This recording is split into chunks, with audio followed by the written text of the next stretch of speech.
Welcome to the Trading Sliders Podcast.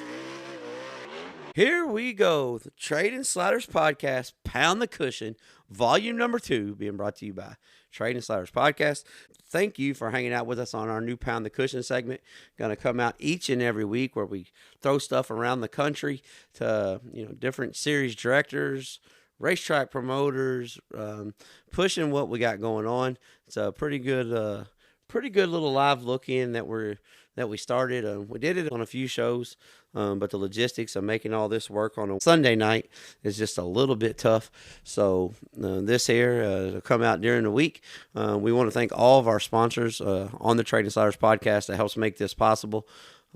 First off, the Pound the Cushion segment is being brought to you by RacinDirt. RacinDirt is a good friend of ours, Trenton Berry, and he's actually one of the guests this week on the Pound the Cushion segment. So, but we just like to thank everybody that helps make this possible. Diesel Boys LLC, Kentucky Clutch and Performance, Speed Decals, D.O. Handyman Remodeling, JT's Trackside Catering, Bandit Race Cars, HCC Lawn Care. But everybody just comes together and helps make the Trading Sliders Podcast possible. If you checking this out for the first time and you didn't catch this week's podcast, go back and check out this week's podcast. It was Jeffrey Shackelford, third generation racer out of Indianapolis, Indiana, that grew up in the figure eight world, and is transitioning into dirt. Still one of the most dominant forces on figure eight racing. Really fascinating interview. You get to see a different side of Jeffrey. If you just seen him at the racetrack, he's got the nickname The Gentleman. But if you haven't checked that out yet, go ahead and check that out. It's very, very entertaining interview there. And this week's Pound the Cushion guest, we're going to start off with D.J. Smallwood. D.J. Smallwood is the promoter of Slingin Super Late Model Series, and he is the race director for the Northern All-Star Late Models and the race director for the UMP Summer Nationals. So DJ is bringing, tons of experience to the late model world. So really looking forward to that new series. And then we throw it over to RacinDirt's Trenton Berry, and we cover all the USMTS stuff and the American Racing Modified Series stuff going on this weekend in Missouri and Texas. So, like I said, this is a new venture we're trying, and we really appreciate everybody that's following along with this. But if you haven't already, please like and subscribe. But subscribe whichever way you're catching this. If it's YouTube, Amazon Music, iHeartRadio, Spotify, Apple Podcast, but whichever way you find the show, if you could please hit that subscribe button. It will help us out. And let's get started with this week's Pound the Cushion as we send it to DJ Smallwood. It's time to Pound the Cushion, presented by RacinDirt.com. Here we go on Pound the Cushion. This week we have the race director of the Summer Nationals, race director of the Northern All-Star Series, and he just decided to do just this little thing and start the Slingin Dirt Late Model Series. DJ Smallwood, thanks for coming on, my man. What's happening, Bob? Oh, not much. You know how it is, getting ready for the inaugural race weekend. So all this, you travel the country, you're on the road with the Summer Nationals, you work with James in the Northern All-Star deal. First off, how are we going to squeeze this in? And second off, are you crazy for trying to do this in the middle of the season? Yeah, I think definitely certifiable or something, or I've got papers to prove it or something. Yeah, man, I guess I just really don't enjoy sitting around on the porch and sipping on sweet tea and adult beverages by the fire and going fishing and all that stuff, because I ain't got time for any of that now. Well, so this week's we have our inaugural event. First off, your first weekend almost couldn't be any better racetrack wise. You got the most historic racetrack in the state of Indiana in Brownstown Speedway Saturday, but you got Indiana's best kept secret in Circle City on Friday. So after the first weekend, everybody's going to know who the Slingin Dirt Super Late Model Series is. That's for sure. Yeah, that's good. I mean, I hope so. I mean, it's something that's I think it's needed. It's definitely. I know there's other series out there and stuff, but the level that I'm at and the guys that I'm aiming for, it's not like I'm not trying to pull in national touring guys on their weeks off. It's like, hey, there are entry level late model guys or guys moving up from modifieds or crate guys that need to find their way or inspiring to get to late models. And man, this is where they need to be, and this is where they need to be competitive at because these guys are going to race good together and they're going to put on a good show. You don't have to have a Pierce or a Davenport in the field to have a good show, and I think these guys will definitely do that. Put on a good show at a affordable cost for the racetracks, and put on a good show for the fans. Well, one thing I like about it is it kind of reminds me of the old Battle of the Bluegrass and the original Northern All Stars, years ago, where you're going to get a collective mix of guys that race regional to local. It's not regional to national. I mean, we got local guys that are looking for a series, and then you got regional guys that can't afford to do the national stuff that need to run a series like this. So I think it's a win-win for everybody involved.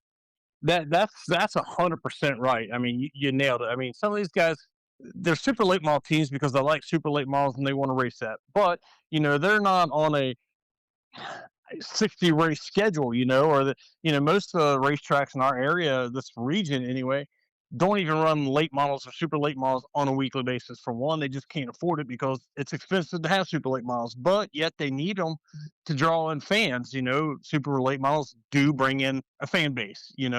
I feel like our fan base has maybe gotten us a little bit lazy. I feel like the streaming it's not all bad, but people can just sit at home and watch it, and it's like, well, this is a opportunity here. We're not doing streaming and stuff like that. This is like what your weekly late model shows should be to the current times. But unfortunately, we just have to drive a few hours to make that happen. And I think I've put a decent little schedule together. Most of our stuff is within a 2.5 to 3 hour window from Cincinnati. So whether you're in Kentucky or Indiana or Ohio, man, there's something that's not too far away. You don't have to spend an entire day to get there. Well, what I, So what I really like is the mix of racetracks you have. You've got the half mile at Florence. mhm. You've got they call it a quarter mile, but you got the fifth mile at Circle City. You got the legendary Brownstown Speedway. And, Yeah, and then you, yeah. you you go down to the Ponderosa. So you get the red clay of the South in Kentucky. So I like the mix of it because. Like I said, it reminds me of back when I was a kid, the old Battle of the Bluegrass days. Oh, So absolutely. Absolutely. Getting the Ponderosa, getting the Rock Castle. Rock Castle's got new owners, so this is a good way for them to get a decent late model show, and not break their bank. They're at a little less risk. The purses aren't the fives and tens like most crowds bring in. But with 3,000 to win shows, it's a pretty decent payout for your little regional teams that can travel. I've talked to a lot of guys, and it's like, man, I wish James had more on the Northern All Star schedule. And I'm like, yeah, I get it. I mean, he's got Lucas Oil stuff he still does. So it's like, well, hey, here's a filler. Between the two, I mean, you're at top 29 races, and that's if you hit every single one of them, and that's if we didn't get any rain out. So it really kind of fills a void and helps everybody out. Not that I'm aiming for the Jason Jamesons or the Devin Gilpins. Those guys are top five cars or top three cars in the Northern All Stars. But it's everybody else, the guys on back that probably isn't going to see a top five. Now they've got a chance to race for something in a series that's aimed for guys like that. well, here's the thing though. Speaking of Devin Gilpin and Jason Jameson, those are guys that this is basically designed for Devin Gilpin in his area, and Yeah, he's just happens to be able to compete at the next level. But sure. what I'm looking forward to is seeing who's going to be here, who's all going to show up, and where we're going to pull cars from. Because like you said, I mean, you got Ohio, Kentucky, Indiana. Not like Friday night. I mean, you're less than 2 hours from Illinois. So I mean, who are you going to get? And that's I know that's the big unknown for you going into it, but also that's for the fans aspect. That's kind of fun because it's kind of It reminiscent of is. old school. You're just going to show up and see who we got. That's right. It's sometimes I feel like where we're at in the sport is it's great for the fans to hear the big names that are coming. But at the same time, when you start hearing some of those names show up, or this guy's going to be there and that guy's going to be there, well, guess what? Now I feel like you may start running off some of your smaller teams that would have went and competed. Like, man, they know they're not going to go beat Brian Shirley. They're not going to go beat Brandon Shepard and Turbo. So when you kind of have a little bit of an unknown, and I don't think I'll see much of those guys. Obviously, I've had the talk with Gilpin and Jameson, it's like I said, it's not that I'm aiming for those guys, but by all means, they're more than welcome and love to have them, and I think some of the guys will give them a good run for the money, depending on the track that we're at, You just never know what's going to happen. Yeah, that's why I'm excited for it. I'm excited. I'm excited to open this journey up with you. Help push this. Be on the call there at two of the legendary tracks in Indiana, and people will say, "Well, legendary Circle City's not legendary." I promise you, if you have not been to Circle City, it is it's a legend in the making. It is. Yeah, I think so. It is badass. It was definitely key. As I reached out to them, and I was able to get something later in the season, and then this date just happened to pop up. It's like, and then they did change hands. They got some new promoters on the lease or whatever, and so I reached out to those guys, and they were going to keep my original date. And I said, well, I mean, hey, this makes sense. If you guys want to think about it, I'm already going to go to Brownstown on the 25th. Hey, why not? Let's open the season at Circle City on the 24th. It's a paired up situation. And anytime you could pair something up on the weekends like that, I feel like that helps the racers. Yeah, because it's very little travel. Yeah, very little travel. I think it's like, what, an hour and a half? It's actually under an hour and a half. Yeah, no, it's I made it to I'm here in Louisville, and I made it to Circle City last Friday in an hour and 40 minutes. So you're looking at 45 minutes to an hour from Circle City to Brownstown. So yeah, which is great. It helps the racers. They get, if they're going to go racing, they're going to get 2 races in with minimal travel, at most. So it helps them keep some of their costs down.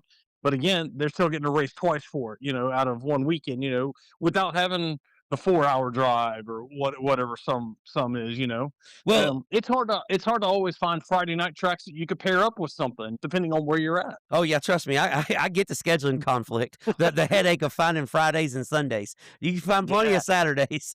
Yeah, Saturdays are everywhere. Yeah. So what's the format going to look like for the fans that's coming out? We pill drawing, we hot lap qualifying, 50 lap feature, 20 lap feature. I mean, what are we doing? So late models are going to come out. They'll get their hot lap session in. Then they have some support classes. No, the modifieds are on the ticket. The modifieds will group qualify. I think the next one might be the Crown Vics. They'll get some group qualifying in. Then we're going to come back to late model qualifying. Like normal, we'll probably do 2 cars, 2 laps. Everybody get a good qualifying time in. Then we have some other divisions. I think it's Pure Stocks and Hornets, if I remember correctly. Sounds about right. They'll get their qualifying in, their group qualifying in. We'll have opening ceremonies. Then we'll get into our heat races, and that format will go pretty much late models, mods, Crown Vics, Pure Stocks. That pretty much that order the rest of the night. Some B mains, you'll see some good 8-lap heat races in all divisions. B mains, if we need them, if they're necessary, those will all be 10 laps. Late models are going to be running a 35-lap feature for 3,000 to win. Okay, that's well. I think that was that was my. I probably should have asked you this before we got on air, before I hit record. Yeah. But I was going to say I hope it's 30 to 35 laps because I think that's just about perfect. Yeah, all of my races. Except for the last 2 at the end of the season, we're going to do a co-sanction deal with Bill Lupinos and the Ultimate Heart of America Series. Those 2 races will be 5,000 to win shows. Friday night will be Ponderosa, and then Saturday night will be over at Richmond with him. Other than that, all of my shows will be 35 laps, 3,000 to win, 2,000 for second, 1,000 for third, 9, 8, 7, 6, 5, 4, the rest of the way down. So guys are getting decent starting money. I've got Hall of Fame driver, World of Outlaw, multi-time champion Daryl Lanigan has stepped up with Lanigan Trucking, and he's going to pay every one of our heat race winners this year gets $100. Okay, from Lanigan Trucking. Yeah, well, that's a good deal. Those guys a nice little bonus. yeah, that's a good deal there. And speaking of Daryl Lanigan, everybody thinks of Daryl Lanigan as you just said, Hall of Famer, World of Outlaw champion. But he got his start in a series just like this. I remember the young Daryl Lanigan running around Florence. Yeah. So, all right, we're looking forward to it. Friday night, Circle City Raceway, and then make the short drive to Brownstown Saturday. I know Saturday's forecast isn't the greatest right now, but it also isn't the worst. So Yeah, I've seen worse, and I think there's time for it to change and hopefully improve. yes, that's what I'm going for. Only R word we're using this weekend is racing. That's the That's only, right. that's We're going right. yeah, we're going racing. So, but we appreciate you coming on. Stop by Pound the Cushion, and looking forward to this weekend and hope for a big success because I think I love the ideal. I know some people always say, "Yeah, that's what we need is another series," but in the if it's done right, another series is always welcome. Yeah, and I think it's going to be good. So we should hopefully at both tracks we're going to have my series trailer is going to be there, the merch trailer. There'll be hats and t-shirts. Stop by the trailer and pick something up and tell the girls hi and all that good stuff. And we appreciate you guys coming out and hopefully we put on a good show for everybody. We'll see everybody this weekend starting a brand new Slingin Dirt Super Late Model Series. We appreciate you coming on. Thank you, sir. Yep, thank you. Up next on Pound the Cushion, we got the man that wears many hats. Don't know where he's going next, but I do know one thing. He's in charge of a badass website and RacinDirt TV's Trenton Berry. How you doing, sir? Hey, good. Glad to be on with you, and I appreciate the phone call, man. Well, I'll put it to you this way. If I tell you something, I'm going to hold my word to it, and I'm going to get you on as much as I can.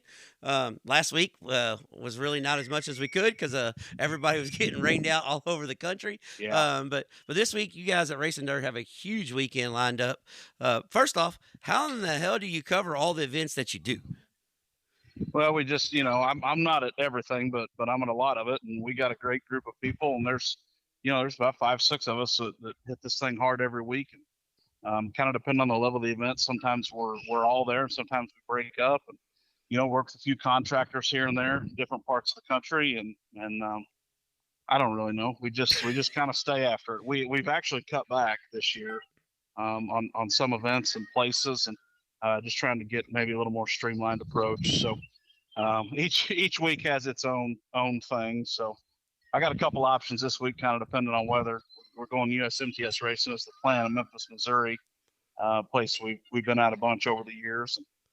If the weather doesn't look good there, or something turns not sporty, the American Racer Modified Series presented by Day Motorsports opens down in South Texas. We're racing with our friends over at Power Eye. They've got the lease on the event. We're going to run in support of the Power Eye sprint cars. So, a couple different options, and we'll just see what happens.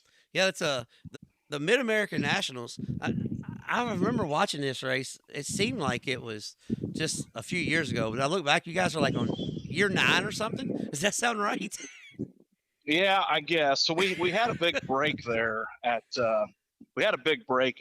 Memphis, and I assume that's when you're talking about Scotland County Speedway. Yes, Scotland County Speedway. Yes. So we ran there one night last year, and we had a big break before then. So I think maybe it had moved around. I don't necessarily know about the name of the event. So some of those events, they just have race names and they move tracks, and it's kind of gets to be a lot to keep up with. So, to be totally honest with you, I'm not exactly sure how many it's been. I'm not exactly sure whatever, but if the weather's good, I'm gonna head northeast from my house. I'm gonna go like 5.5 hours and still not leave the state of Missouri, which would probably be crazy to a lot of people, because it's in the complete opposite corner of the state from where I live. And if not, I'm headed to Dallas. So. Yeah, that's kind of how I am when I'm in far eastern Kentucky or far western Kentucky, and I get back and I was like, well, at least it was in Kentucky. I'm like, yeah, it was in the mountains. That's not a fun trip. Okay, Yeah, I'd much for rather sure. have been in central Indiana. It would have been a lot closer. So this one's I've got good roads for the most part, but man, like that last 45 minutes, it's just like over the river and through the woods to grandma's house we go, and then all of a sudden you just wind up right at the big gate. So it's neat. It's a neat old racetrack on the fairgrounds there in Memphis, Missouri, up in the far northeast corner of the state, and it's got a good fan base, long history of running all kinds of events there. So hopefully the weather turns and looks a little better than it does now, and we can get a couple nights of racing in. Yeah, because the USMTS, they've been plagued by weather. They've been trying to race for 3 months now. I think we only got a couple events in, so. Yeah, and so we had a really good one 2 weeks ago. We went to Mississippi, and we ended in South Mississippi, about 45 minutes from the Gulf of America. Actually, that still sounds a little weird to say that, but that's what it's called now. Yeah, So, that's what the paperwork says. That's right. So we were really close to Biloxi, a place called Mitchell's Motorplex in Perkinston, Mississippi. And man, we had a big crowd first time there. Had a good car count, good racing, neat racetrack. And the night before, we were in Hattiesburg, Mississippi. Shout out to all the Brett Favre fans around.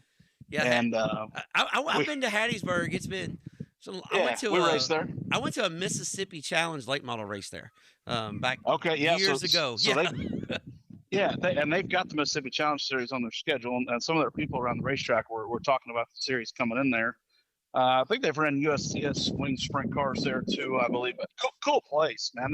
That started our weekend, and so we were there on the Friday night, the 10th of April, and had a good show there. And we got some new faces with USMTS this year too. Some people that maybe not everybody around the country knows just yet, but hopefully in the next few months we'll kind of get to know just some throttle smashers and guys that have done some other things in the past that are giving it a run this year. And it's definitely kind of a new look USMTS, not everybody, but there's several new faces that are out there. Well, field looks to be pretty strong. That's good for the series though, because you can't have Tanner Mullins and Rodney Sanders and the Chisholms beating up on everybody. So we gotta get some fresh look in there, Man, we got some guys holding their own. Tyler Stevens won. He was the most recent winner, and he'd raced dirt late models for a while, and he's building these. They call them Phase 2 race cars. He's building those now. He went to victory lane, and Reese Stolander won one of the prelim nights at the King of America. So it's Gabe Hodges had success on a prelim night there as well. So we definitely have some new throttle smashers, and that's cool because like on the media side of things, everybody's got a story, and just interacting and meeting some new people and figuring out what they're all about is a lot of the fun of doing this job. Well, that's what we say about the podcast here. We say everybody's got a story, and we're going to do our best to fumble over the words and tell it, because I will screw up every word that we do. The American Racer Modified Series is at Big O Speedway in Ennis, Texas. That's another place that's sneaky good racetrack. For being in Texas, it don't really race like a South Texas racetrack. It kind of races like a Midwest racetrack, It does, and it's a good one. It's a really good one. I appreciate you saying that. We're running in support of that Power Eye Wing 410. We have a really strong relationship with Power Eye. Kenny Brown and Talon Turner.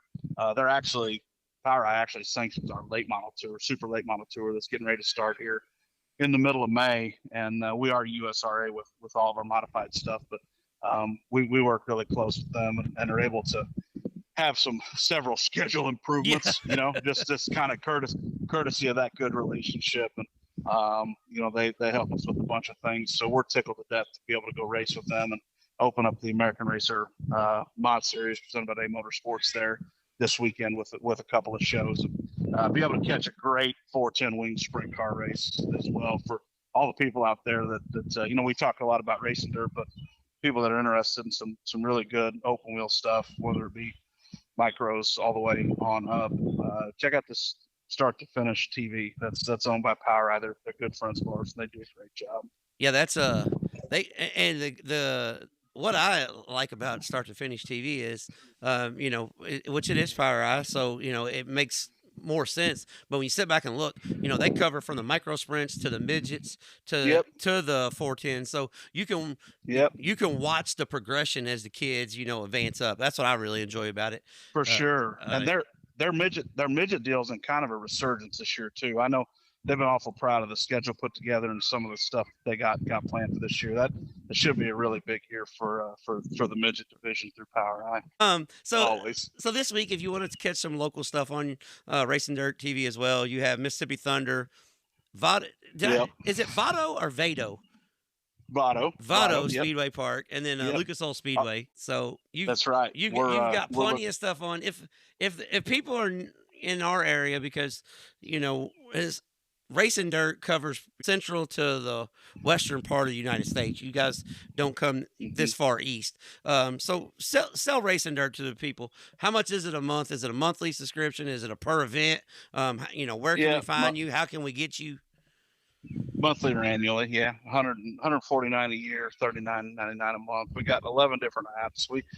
We have the most, and we just Stick and I made it for years, just kind of like keeping our head down and staying in our own lane and doing work. And it's kind of been probably to the detriment of some growth over the years, if I'm being totally honest, because we're not the guys out front that just pound and beat our chest. But I am awfully proud to say that we have the most apps and the most viewing options of any streaming company in dirt racing. And that's a really big deal to me. And no, we don't have the Amazon Prime that Flow Racing has. And that's a really awesome deal, right? Yeah.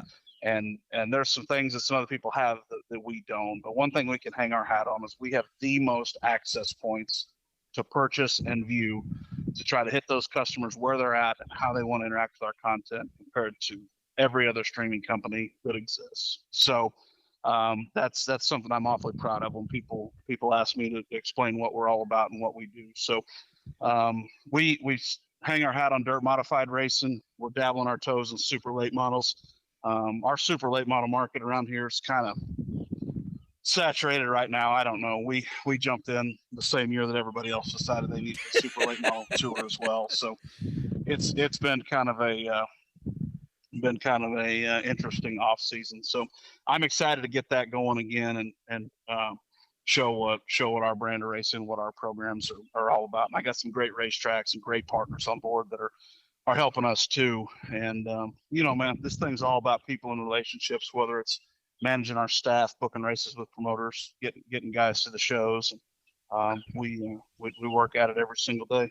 One thing I do know is when you're starting a series or when you're booking races for your series, 9 times out of 10, if the racetrack's good, the series will be good. So align yourself with good people, right, and you'll be okay.